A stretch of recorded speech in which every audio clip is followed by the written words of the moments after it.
The following video today is brought to you by Dashlane. Stay tuned until the end of the video to find out more about this one-stop shop for protecting your digital identity. I remember only a few years back, during one of the many controversies surrounding YouTube, creators and fans alike were exclaiming how much better Twitch was and that everyone should move over to the superior video platform, despite it being mainly just for live streams. Skip forward to 2019, however, and like clockwork, the hate train has finally caught up with Twitch, with many now claiming that it's worse than YouTube, with its biggest star jumping ship. So what on earth happened to cause what was once a site used as an example of how to properly treat your creators into a platform with resentful streamers and watchers complaining about frivolous bans and special treatment for some? Even though Twitch was being promoted by the online world as so much better than YouTube, I could tell that there was some very valid criticism of how the platform was managed.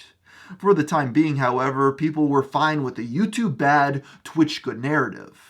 That is, until the most famous streamer left, leading to the largest PR nightmare in the site's 8-year run. In an attempt to compete with the live streaming giant, Microsoft's Mixer service paid Fortnite Pro Ninja an undisclosed amount to leave Twitch and stream exclusively with them. This made front page headlines on tech sites across the world, and the people at Twitch weren't happy about this one bit. First, they removed his verified checkmark from his account, which many saw as a petty jab at the star streamer over leaving the platform.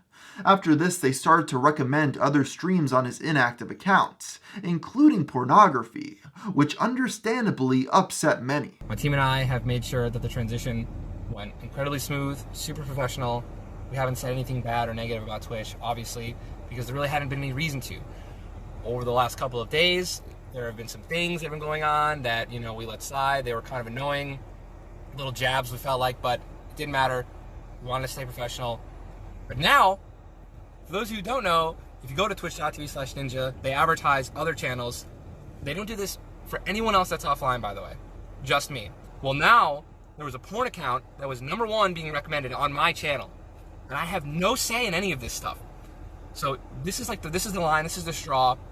We're trying to get the whole channel taken down to begin with, or at least not promote other streamers and other channels on my brand, on my freaking profile. While Twitch will argue that these events were nothing personal, the hate mob had already started, with an ample amount of people airing their grievances about the site, including stories of mismanagement, special treatment, and frivolous bans. Even though people had been promoting Twitch as a great alternative to YouTube, that really wasn't the case. You see, while Google tries to at least have some sort of semblance of free speech on YouTube, Twitch just doesn't care. There are dozens of stories of people getting suspended, if not outright banned, for using words that were considered too offensive for the sites, or sharing opinions that went against the worldview of the people in power. And since everything is live with no room for slip-ups, many creators had to walk on eggshells just so they wouldn't get their livelihoods taken away from them. If this wasn't bad enough, people started to see a double standard emerge. While many streamers get in trouble for minor infractions, others appear to be untouchable, oftentimes popular, attractive female streamers to be exact. To give an example of this, around the same time as Ninja leaving, female streamer Alinity was caught aggressively throwing her cat across the room on camera.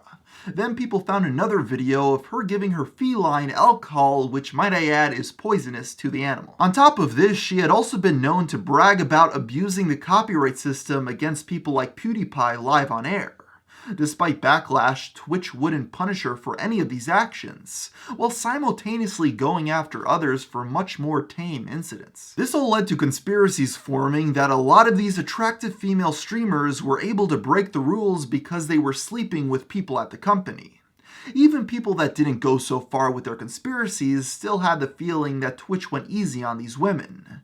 But is there any validity behind these claims? While I of course don't have access to the ratio of which gender gets banned more often, after a quick Google search I was able to find just as many examples of women getting terminated as men on the platform. You had familiar names like Brittany Venti and Clara Babylegs being booted, as well as plenty of other women I had never heard of before getting kicked for usually flashing the cam or making threats. threats. Even Alinity, who everyone claims is untouchable, actually did in fact receive a 3-day ban after being tricked into clicking on a pornographic link, which she immediately closed out of after she saw what it was. Out of all the things she had done, that's what Twitch thought went too far. So do I think Twitch staff gives special treatment to women? I really don't have enough information to make a call on this issue in either direction. But from my personal experience in this industry, there's no doubt that people who are friends with a lot of employees of Twitch will get more favors. But that's just the way it goes in all industries, no matter if you're male or female. I think if any of this controversy proves anything, it's that Twitch wasn't the savior for YouTubers that some wanted it to be. Just as many threatened to leave YouTube for Twitch, many are now threatening to leave Twitch for Mixer. I wish it wasn't the case, but that's just how the cycle goes, since the grass always looks greener on the other side. I see a lot of people suggesting that a competitor of Google should do what Mixer did and pay the biggest YouTubers to move to their site to create competition.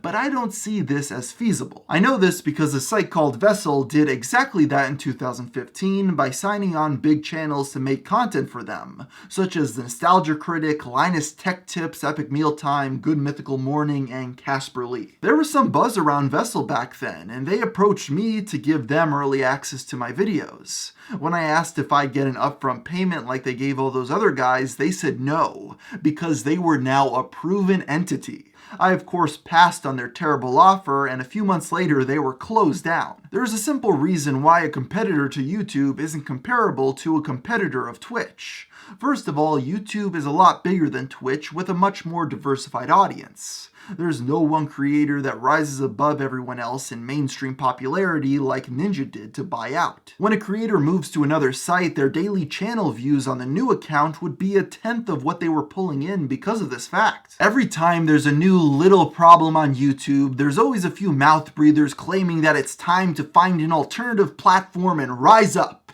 But it isn't going to happen. 99% of viewers don't care about the challenges YouTubers face, so they'll continue watching here because as long as they're watching videos, that's all that matters to them. Meaning this is where we will stay. The only chance you have of keeping an audience when leaving YouTube is if an already established player got into the race like Amazon with Twitch. Well, we already know that that's not really an improvement.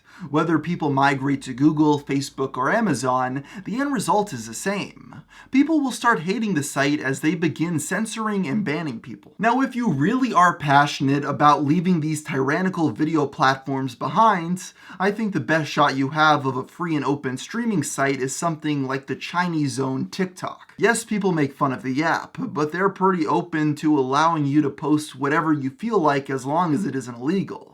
Being operated on the other side of the earth has prevented the developers from being influenced by Silicon Valley groupthink and the Western media's pressure to censor what they deem unacceptable content. Now that I think about it, in a way, the video site based in authoritarian China is actually more free than any of the American platforms. Let that sink in. Hey, do you use the internet? Well, of course you do, because you're watching this video today. Well, in that case, the sponsor of today's video will be for you. Dashlane is your one-stop shop for protecting your digital identity by managing all of your passwords so you don't have to keep track of each one, making your digital life safe and more secure. Dashlane works across all devices, including Apple products, PC, Android, Safari, and Chrome. It also has a secure autofill feature that works for personal information and credit cards, saving you time when shopping online. There's also a VPN to prevent prying eyes from tracking you, as well as a dark web monitoring feature to see if your information is being bought and sold illegally. So to give it a try for free, go to dashlane.com/GFM and use the promo code GFM to get 10% off if you decide to upgrade to the premium version. A link will be provided in the description down below.